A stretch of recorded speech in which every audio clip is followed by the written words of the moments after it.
kayo dahil mga kabataang estudyante ang nagpatalsik sa ama ni Marcos Jr.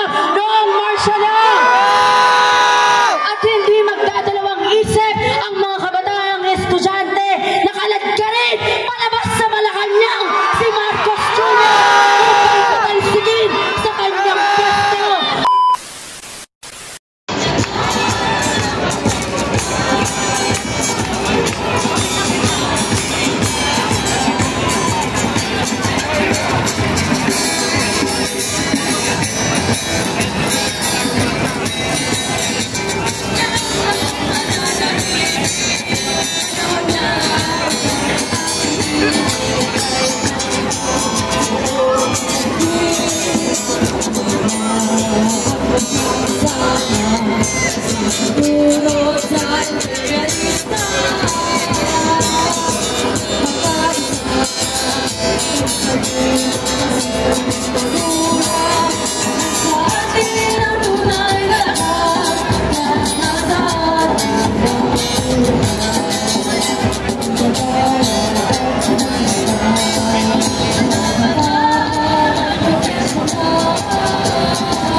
Pumunta po tayo dito sa gitna para pasinsin ng hanay, para marinig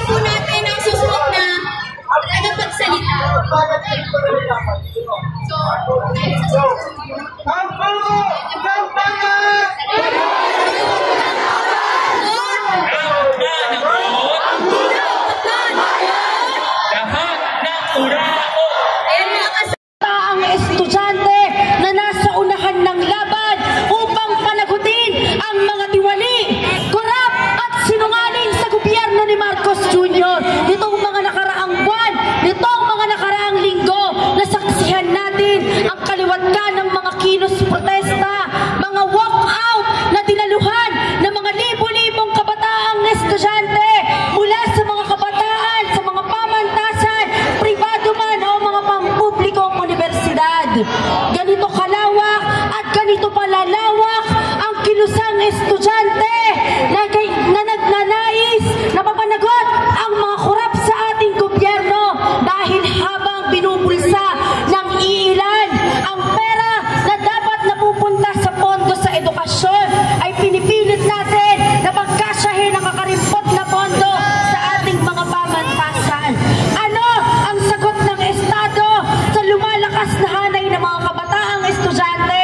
Pasismo, pananakot at red tagging. Nitong nakaraan lamang ay dalawa sa mga estudyante ng Polytechnic University of the Philippines ang nakatanggap ng pananakot at paniniktik mula sa Philippine National Police.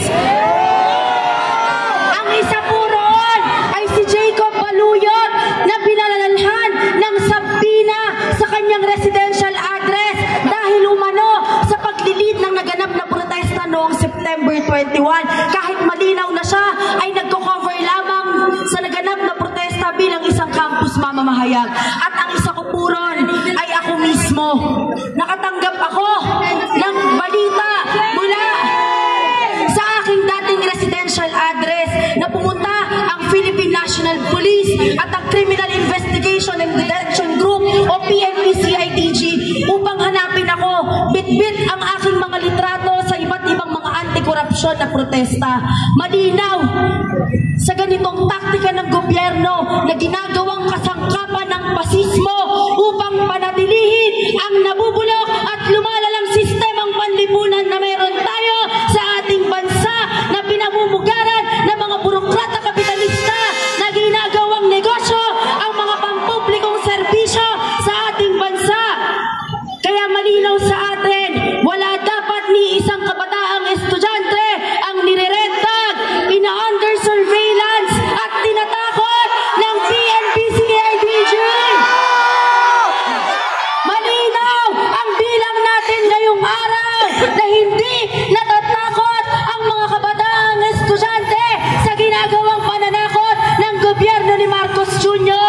dahil magpapatuloy ang kaliwatgan ng protesta sa ating mga pamantasan patungo sa mga pambansang entablado dito sa Menjola upang panagutin ang mga korap sa gobyerno ni Marcos Jr. Kaya kung nakikita at napapanood dito ng mga korap at tiwali na hanggang ngayon ay malayang nakakapagnakaw at malaya na nakakapaglakad mula sa kanilang mga opisina na hindi nananagot sa ginawa nilang korupsyon, matakot na kayo dahil mga kabataang estudyante ang nagpatalsik sa ama ni Marcos Jr. noong martial law. At hindi magdadalawang isip ang mga kabataang estudyante na kaladkarin palabas sa Malacanang si Marcos Jr. upang patalsikin sa kanyang pwesto. Kaya ang panawagan natin sa PNP-CIDG, may panahon pa kayo upang pumaling sa tamang panig ng kasaysayan at huwag maging tuta ng ating estado at tigilan ang pananakot, pangreretak sa mga kabataang estudyante dahil hindi kami mananahimik hanggat hindi napapanagot ang mga tiwali at opisyal sa ating gobyerno.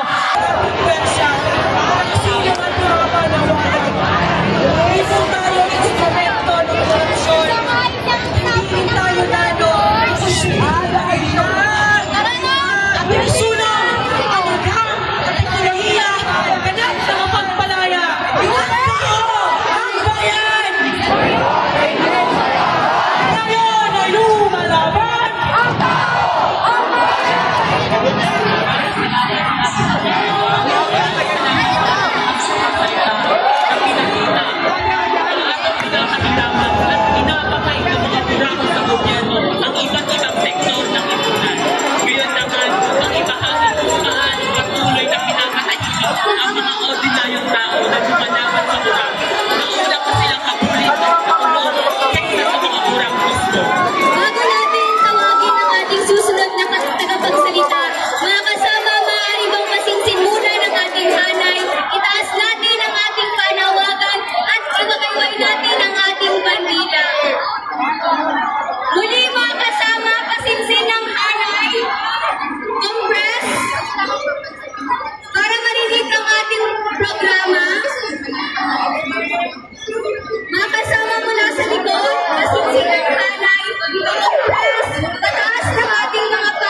Pupunta po tayo dito sa gitna para masinsin ng hanay.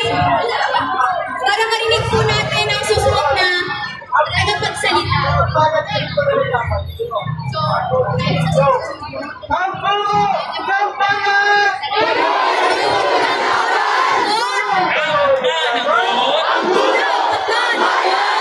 Lahat ng urao. Ayan mga kasama sa puntong ito. United Against Corruption. Lahat ng korupto. Ano na si Bidrum? Bidrum!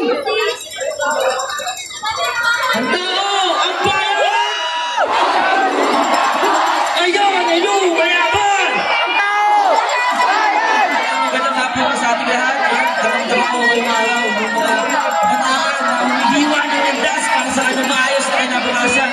Mga palabangan at espina na magpapatuloy hanggang mismo araw ngayon. Ngayon doon, hanggang sa November 30 at hanggang sa International Secretary bago na ako. Kaya maraming salamat din sa ibang mga sektor na supportan kami. Mga tagawa, mga matisaka, mga nanay din, mga edukapit sa Lola, mga nanay din ng mga estudyante, mga iba't ibang universidad. Ayun, ako nga po na si Vitro. Kami po ba lang iba po natin ng corruption? Binubuo din ng mga alyansa sa mga biktima, butatan ng polis, saka lumalapit sa korupsyon. Bakit nga po ba kami nandito? Bakit? Kasi ito galita mo, wala pa mga korupsyon. Hanggang sa ngayon, yung damang-dama namin yung inflation. Damang-dama ma'am, lagi po kami, mga nagawakan kami. Tapos tatakpat sa pagmumukha namin sa mga balita, bilyones yung ninanakaw sa atin. Ang nagawa mo ng kabataan, tama ba yun? Bilyones yan, di na billions pa, hindi na pupunta sa serbisyong pakalusugan, serbisyong transportasyon, serbisyong publiko. Tapos hindi nakalitaw ngayon, mga flood control projects. Now, wala sa mga substandard na saan. Ghost projects, sobrang insulto to sa atin, sobrang insulto sa kahit sino bang sektor ng lipunan natin. Ay mga pinababayad natin ng buwis mula sa mga